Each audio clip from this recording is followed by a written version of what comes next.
Okay, I'm going to try and give you a brief explanation of the port and helix.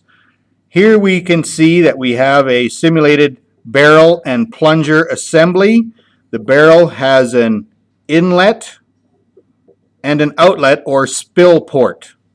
In this particular case, we have a plunger with a lower helix, and the lower helix is the area right here that has been cut away. I will remove it from the barrel at this point, and this area here, between this edge and across there, that would be your lower helix. This area right here is your vertical groove, and this area around here is your annular groove. So what happens, and I'll replace the barrel now so you can see it better. What happens is when our engine is being started, our governor will have our barrel into, or our plunger into a maximum fuel position, and when it is below the ports, fuel that is all the way around this barrel will enter through both of these ports. As the engine starts to turn, or as the plunger starts to move, it will come up here, and at that point, and I'll show you over here, we get port closing. And when we have achieved port closing, we are now beginning injection. So port closing would be timed for the beginning of injection, or in this case with a lower helix, we would have a engine that would be timed for before top dead center, because we want our fuel to begin injecting early enough that it has time to do its combustion process and release the energy at the optimum crank angle. What we do see here is no matter where I turn this plunger, the beginning of injection would be at the same position. The ending of injection, however, is at a different position. So we could say that the beginning of injection is constant and the end of injection is variable. Now the difference between the amount of fuel injected here versus the amount of fuel injected here is known as the effective stroke. Because the plunger does the same exact stroke every time, we would have to rotate the plunger to change the amount of fuel being injected. So right now we would inject starting there all the way down to port opening.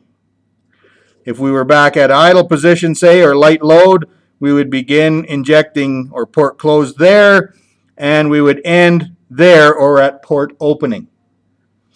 Okay? All right, this type of a plunger will normally be found in a piece of mobile equipment, on highway, that sort of thing. Anywhere where the operator is in control of the throttle and he's on and off of the throttle all day long. Now, let's move over to the upper helix. Now, with the upper helix, the barrel and plunger, they're the same type of components. However, the machining is somewhat different. As you can see, on this particular plunger assembly, our upper helix is this part up here that has been cut away. We have our vertical groove again and our annular groove, but we are now dealing with an upper helix that is attached basically to the top of the plunger. Now, what we will see here is we would have the exact same plunger stroke again for every situation. We would begin injection there, port closing, and end injection here, port opening. If I rotated this to maximum fuel, we would begin injection or port close there and port open there or end injection. The constant on this particular type of helix, an upper helix, is the end of injection is constant, but the beginning of injection is variable. This type of plunger would be used on a generator or anywhere where the engine is running at a constant speed all the time.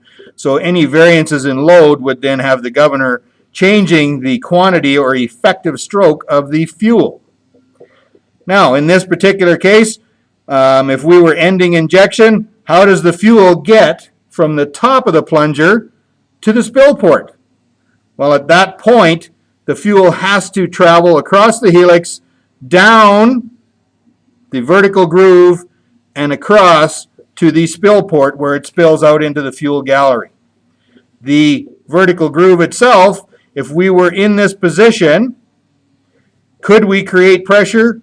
No, because we are never closing the port, so any fuel that is loaded above the plunger would just escape as the plunger displaces it and come out the spill port.